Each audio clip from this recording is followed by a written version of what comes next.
God. Ask God. Hi Scott, this is Destiny. I am new to wanting to start selling on Amazon. I haven't done anything other than stumble across your podcast when I wanted to find out more information. I really appreciate what you're doing.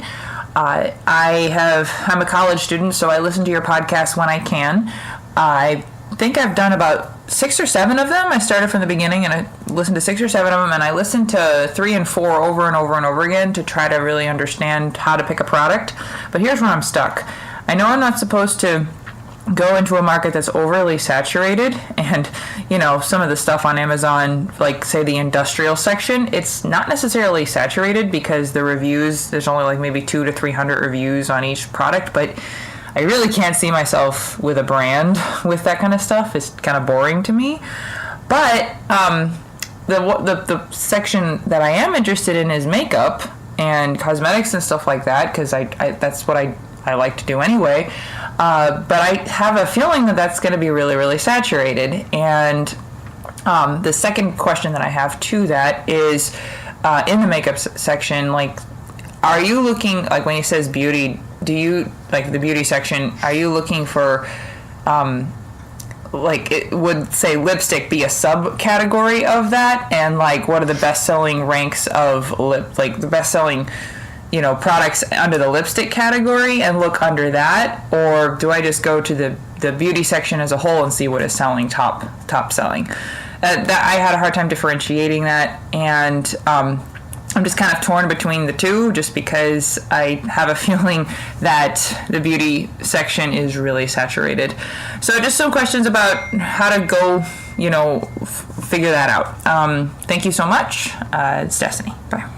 Hey, Destiny, thank you so much for the question, and congratulations on getting started. I mean, that's the first step. So congratulations on that. This is a good question, and I'm not going to, talk too long on it because I've talked about it a little bit before, but this is what I would be telling you again if we're sitting down having that cup of coffee. I'd be like, listen, going into a competitive market is going to take a lot of work and probably a lot of money, all right? So what I would do is I would try to find a sub niche or niche, depending on how you want to phrase that. And I would try to drill down into that. So if it was a vacuum cleaner that I was going after, I would be the filter, right? So I want to be an accessory to the thing, all right? And then this way here, I don't have to compete necessarily with the main product. Now, that doesn't mean that I can't be the main product down the road. It just means to enter the game, I want to find a way to add, an accessory or something to that main, competitive thing. All right. Hopefully that makes sense. So this way here, you're not trying to go in there and really compete with thousands upon thousands of reviews. If you love that market, then that means that you can do a lot of creative things inside of that market. So let's say that you were going after, let's just say lipstick, right?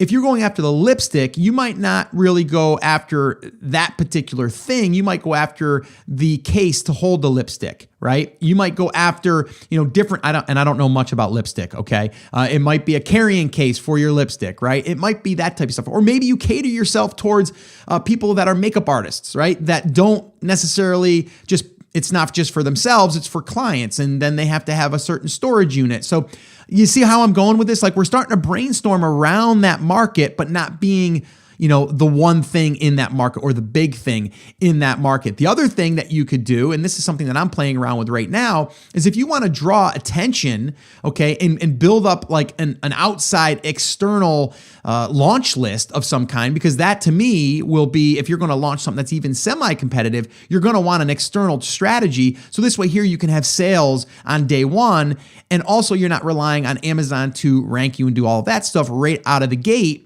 And that would be like doing like this bundle of all of this makeup accessory stuff, right? But you have one component, but you're gonna go ahead and raffle off or have a giveaway or a contest where people would enter their email address. But it has to be valuable. It has to be, I say, at least $100 value or more. And then from there, they just enter their email address. And then on the back end of that is where you would have the email addresses that that they're into this thing, and then you can launch your product to those people.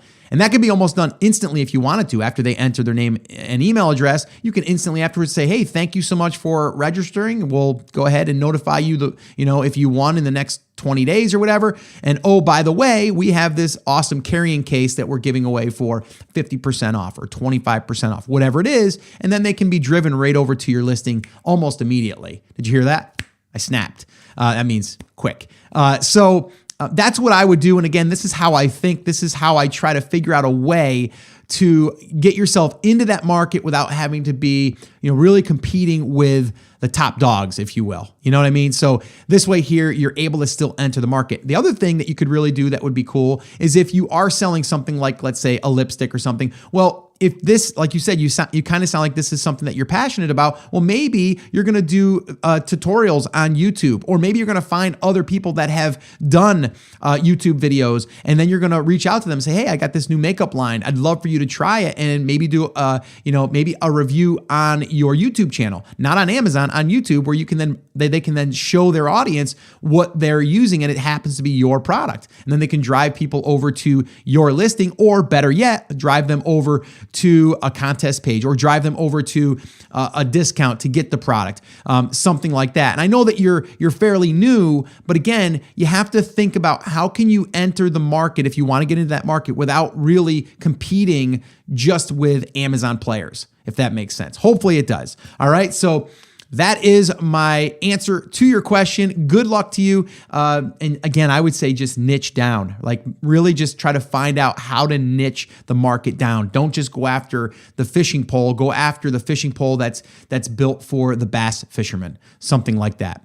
Well, hey there. Thank you so much for listening to that episode of Ask Scott. Now, that was just a highlight from one of our full episodes where I generally answer 3 to 4 questions on a podcast. If you want to go back and listen to all of the past archives of not just the Ask Scott session, but all of the full episodes where I do interviews with top Amazon sellers, people starting from scratch and building a business, if you want to listen to any of those episodes, head over to theamazingseller.com and you can find all of that over there. You can also find details there on how you can ask your own question and get it aired on an upcoming Ask Scott session, and possibly see it here on YouTube or just on the podcast. All right, so definitely head over to theamazingseller.com. There's tons of resources over there for you to be able to build your e-commerce and Amazon business, so definitely go check that out. Now, I just wanted to remind you one thing before I let you go. There's a lot of information out there, and some of it is really, really good. What I want you to remember is you have to not just consume the information, you have to actually apply that information.